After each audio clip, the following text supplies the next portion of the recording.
പുതിയൊരു വീഡിയോയിലേക്ക് എല്ലാവർക്കും സ്വാഗതം. ഇന്ന് നമ്മൾ തയ്യാറാക്കാൻ പോകുന്നത് നല്ലൊരു പലഹാരമാണ്. പച്ചച്ചക്ക അതിനായിട്ട് നമ്മൾ ചെറുതായിട്ട് കട്ടി കുറച്ച് നീളത്തിൽ അരിഞ്ഞെടുത്തിട്ടുണ്ട്. തേങ്ങ ഒരൽപ്പം, വെല്ലം ചീകിയെടുത്തത്, പുഴുങ്ങിയെടുത്ത പഴം വേണമെന്നില്ല, പച്ചപ്പഴമായാലും നേന്ത്രപ്പഴം മതി. അപ്പോൾ പുഴുങ്ങിയെടുത്ത പഴം നമുക്കുള്ളത് കൊണ്ടാണ് ഞാൻ ഇതെടുത്തിരിക്കുന്നത്. നേന്ത്രപ്പഴം വേണമെന്നേ ഉള്ളൂ. ഇനി ഇത് തയ്യാറാക്കുവാനായിട്ട് വാഴയിലയിൽ ഒരൽപ്പം നെയ്യ് വെച്ച് കൊടുത്തിട്ടുണ്ട്. ഇത് ഒന്ന് നന്നായിട്ടൊന്ന് നെയ്യൊന്ന് വാഴയില കഴുകിയെടുത്ത് ഒന്ന് വാട്ടിയിട്ടുണ്ട്. വാട്ടിയെടുത്തതിന് ശേഷം വേണം നെയ്യ് തടവി കൊടുക്കുവാനായിട്ട്. ഇനി ഇതിന് മുകളിലായിട്ട് നമുക്ക് ഈ പച്ചച്ചക്ക കട്ടി കുറച്ച് അരിഞ്ഞെടുത്തത് ഒന്ന് പരത്തി വിതറി വെച്ച് കൊടുക്കാം. ഇനി ഇതിന് മുകളിലായിട്ട് തേങ്ങ ഇട്ട് കൊടുക്കാം.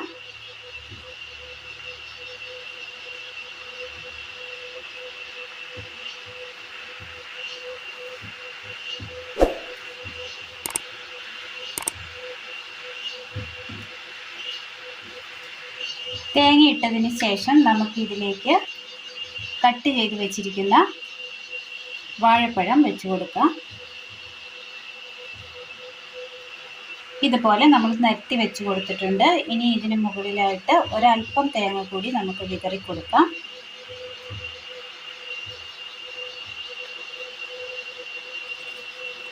ശേഷം ഇതിലേക്ക് ചീകി എടുത്തിരിക്കുന്ന വെല്ലം കൂടി ഇട്ട് കൊടുക്കാം.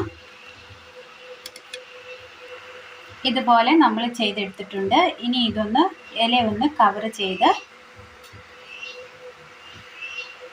മൂടിയെടുക്കാം. ഒരു നൂല് വെച്ച് ഇതുപോലെ ഒന്ന് മടക്കി കെട്ടിയിട്ടുണ്ട്. ഇതുപോലെ ഒന്നുകൂടി മടക്കി കെട്ടിയെടുക്കാം. രണ്ടെണ്ണം അങ്ങനെ നമ്മൾ പൊതിഞ്ഞെടുത്തിട്ടുണ്ട്. ഒന്ന് നമ്മൾ പൊതിഞ്ഞപ്പോഴത്തേനും ആ ഇല ഒന്ന് കീറിപ്പോയി. അപ്പോൾ ഒന്ന് സെപ്പറേറ്റ് ഒരു ഇലയും കൂടെ വെച്ച് കൊടുത്ത് കെട്ടിയെടുത്തിട്ടുണ്ട്. ഇനി ഇത് നമുക്ക് ഇഡ്ഡലി പാത്രത്തിൽ ഒരൽപ്പം വെള്ളം വെച്ച് കൊടുത്തിട്ടുണ്ട്. ഇത് നന്നായി ഒന്ന് ചൂടായി തിളച്ച് വന്നിട്ടുണ്ട്. ഇനി ഈ പാത്രത്തിലേക്ക് ഈ ഇല വെച്ച് കൊടുക്കാം.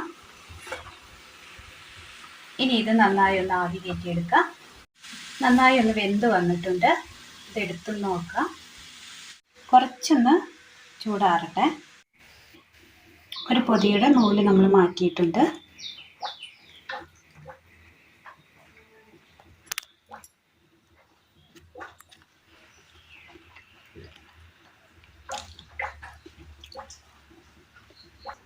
ചക്കയൊക്കെ നന്നായി വെന്ത് വന്നിട്ടുണ്ട്. നല്ല സോഫ്റ്റ് ആയിട്ടാണ് വെന്ത് കിട്ടിയിരിക്കുന്നത്. ചായക്കൊപ്പം കോരി കഴിക്കാൻ നല്ല ടേസ്റ്റാണിത്. നന്നായി ഒന്ന് മിക്സ് ചെയ്തതിന് ശേഷം ആ നെയ്യിൻ്റെ ഒക്കെ ആ സ്മെല്ല് വരുന്നുണ്ട്. വേണമെങ്കിൽ ഇത് തയ്യാറാക്കുമ്പോൾ ഇതിന് മുകളിൽ വേണമെങ്കിലും നെയ്യ് ഒഴിച്ചു കൊടുക്കാവുന്നതാണ്. ഇത് നന്നായി ഒന്ന് ഇനിയിപ്പോൾ നമ്മൾ പൊതി തുറന്നതിന് ശേഷം ഇത് നന്നായി ഒന്ന് സ്പൂൺ വെച്ച് നന്നായി ഒന്ന് മിക്സ് ചെയ്തതിന് ശേഷം ചായക്കൊപ്പം കഴിക്കാൻ നല്ല ടേസ്റ്റാണ്. ഇത് നമ്മൾ ഇന്ന് തയ്യാറാക്കിയിരിക്കുന്നത് ചക്കപ്പൊതിയാണ്. ചക്കപ്പൊതി സ്വീറ്റ്സ് ആണ് ഇന്ന് നമ്മൾ തയ്യാറാക്കിയിരിക്കുന്നത്. എല്ലാവർക്കും സിമ്പിളായിട്ട് ചെയ്ത് നോക്കാൻ പറ്റിയ നല്ലൊരു ടേസ്റ്റിയായ നല്ലൊരു സ്വീറ്റാണ്. അപ്പോൾ എല്ലാവരും ഒന്ന് ചെയ്ത് നോക്കുക. വീഡിയോയെക്കുറിച്ചുള്ള അഭിപ്രായങ്ങൾ കമൻറ്റ് ബോക്സിൽ അറിയിക്കുവാൻ മറക്കരുത്. കൂട്ടുകാരിലേക്ക് ഒന്ന് ഷെയർ ചെയ്ത് അയക്കുവാനും മറക്കരുത്.